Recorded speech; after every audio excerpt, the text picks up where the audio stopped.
అచ్చమైన తెలుగు సినిమాని తెరకెక్కించిన తరుణ్ భాస్కర్ అందరితో అభినందనలు అందుకుంటున్నాడు. ఆయన దర్శకత్వంలో వచ్చిన తొలి చిత్రం పెళ్లి చూపులు ఆర్థికంగా మంచి విజయం సాధించడంతో పాటు 2 జాతీయ అవార్డులు అందుకుంది. ఉత్తమ చిత్రంగానే కాకుండా ఉత్తమ మాటలకు అవార్డు వరించాయి. దీంతో తరుణ్ ఒక్క సినిమాతోనే దేశం మొత్తం గుర్తింపు పొందాడు.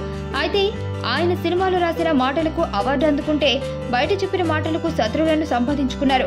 రీసెంట్ గా తరుణ్ భాస్కర్ ఓ ఛానల్ కి ఇచ్చిన ఇంటర్వ్యూలో మాట్లాడుతూ ఐఫా అవార్డ్స్ వారు టీఆర్పీ రేటింగ్ కోసమే జనతా గ్యారేజ్ కి అవార్డు ఇచ్చారు.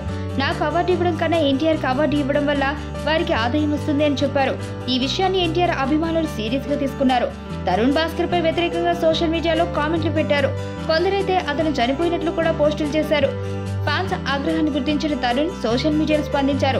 ఎన్టీఆర్ సార్ గురించి తప్పుగా మాట్లాడినందుకు క్షమించండి. మీడియాతో ఎలా మాట్లాడాలో తెలియక అలా అనేశాను.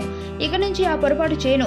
ఇంతటితో వివాదానికి ఫుల్ స్టాప్ పెట్టండి. అంతేకాదు మీడియా ముఖంగా క్షమాపణలు చెబుతున్నాను అని తన ఫేస్బుక్ అకౌంట్ లో ఎన్టీఆర్ అభిమానులను వేడుకున్నారు.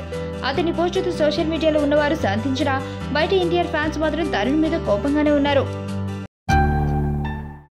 నా పేరు ధనుష్ రిషి. అందరూ ముద్దుగా దరి దరి అని పిలుస్తుంటారు.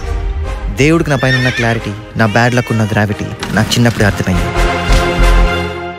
నా లైఫ్లో లక్ ఫ్యాక్టర్ రాంగ్గా ఉండొచ్చు, కానీ లవ్ ఫ్యాక్టర్ మాత్రం చాలా స్ట్రాంగ్గా ఉంది. ఒక మనిషి చేయి చూసి తన జాతకం మొత్తం చెప్పేయగలను.